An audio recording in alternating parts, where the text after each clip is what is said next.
സഹ, സാഗം, സമം, സാർത്ഥം, സഹിതം തുടങ്ങിയ ശബ്ദങ്ങൾ ചേർന്ന് വന്നാൽ തൃതീയ വിഭക്തിയാണ് പ്രയോഗിക്കേണ്ടത് എന്ന് എളുപ്പത്തിൽ തിരിച്ചറിയാനായിട്ട് ഒരു ഗീതമാണ് ഇതിൽ ഉൾപ്പെടുത്തിയിട്ടുള്ളത്.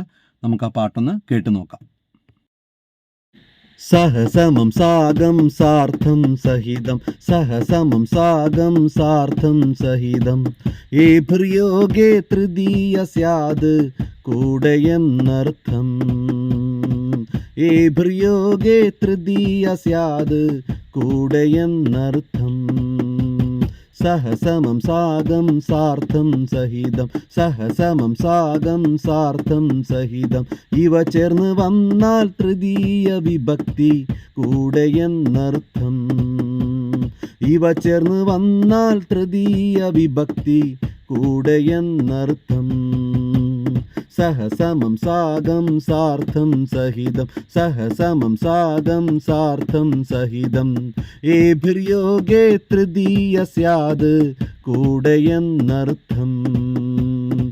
ഏഭിര്യോഗേ തൃതീയ സ്യാത് കൂടയെന്നർത്ഥം.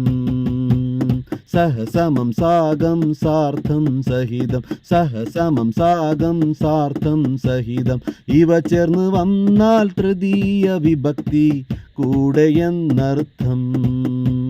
ഇവ ചേർന്ന് വന്നാൽ തൃതീയ വിഭക്തി കൂടയെന്നർത്ഥം.